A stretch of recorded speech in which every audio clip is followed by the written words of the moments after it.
in their bid to help Amber win by any means possible. It seems her team of lawyers might have made things worse for her. And by made things worse, I mean the members of the jury might have taken offense to some of the things that were said during the last days of court. So, exactly what did Amber's lawyer do to the members of jury that could affect her chances of winning? Shortly after Johnny Depp's legal team had made their case during the closing arguments last week, Amber's people took the spot, and it's safe to say that maybe they should have practiced a little more before coming on stage. Taking the floor Friday, Heard's lawyer Benjamin Rottenborn said, "If you didn't take pictures, it didn't happen. If you did take pictures, they're fake. If you didn't tell your friends, they're lying. If you did tell your friends, they're part of the hoax." Based on the statement we heard from Amber's side of the fence last week, it was evident to me and several other people that the only defense Amber's people had was to try to tarnish the case made by Depp and his team. While Rottenborn's opening statement already proves that, it only got worse as he simply continued to place the blame for whatever outcome that is decided on the jury as enabling Depp.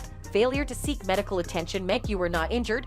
Rottenborn said, "If you do seek medical treatment, then you're crazy, and if you do everything to help your spouse rid himself of drugs and drink, then you're a nag." Rottenborn continued, "And if you decide enough is enough and you have to leave to save yourself, you're a gold digger. That's the message Mr. Depp is asking you to send. He said that in Johnny Depp's world you don't leave him.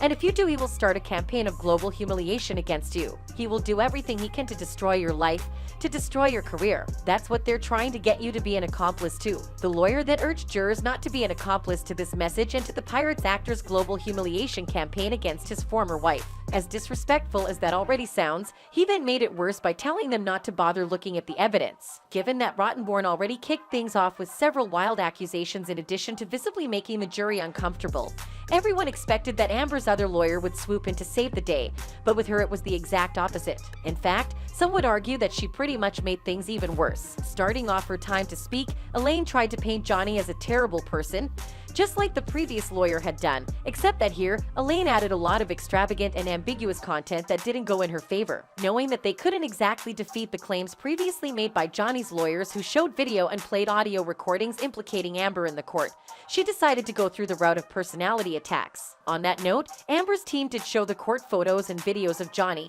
except in this case, those photos and videos were either of the actor passed out or breaking cabinets, and Amber's lawyers actually defined those as signs of abuse. Laughable, isn't it? Well, we've not even scratched the surface of how badly things went with Amber's closing statements. Later, Elaine made a couple of other slip-ups, and most of them were pretty major. So much so that she got objected to several times by Depp, and the judge actually sustained those objections. To worsen the case, she then practically insulted the members of the jury, just like the first lawyer had also done while giving his statement. In a bid to discredit Johnny's witnesses, Elaine mentioned that most of the people the actor brought to the stand were after 15 minutes of fame, implying that regular working people basically only came there to speak so they'll be on TV, which is in every sense of things a weak argument. In fact, Amber's entire team's bad performance on the final day had a lot of people talking on social media, like this user who wrote, "The jurors do not like when Elaine insinuates that regular working people are so willing to perjure themselves for their 15 minutes of fame." Another user agreed, stating that Amber's team really messed up their final shot. No one likes being put down.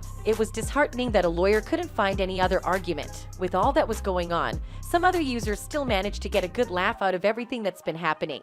Like this user who wrote, "OMGs. I stepped out for a minute, and when I came back to it I thought I had it at 2x speed, but no, she really did try to speak fast and even skip repeat question." Funny as hell. With their final argument, it's obvious that Amber and her people were either not prepared in any way to face the jury as their lack of professionalism showed, or they just never had a case to begin with, and that just became much more obvious when they had to give a summary of their claims. Personally, I think it's both, but I might also be wrong. That's why I want to hear your own thoughts on the subject too.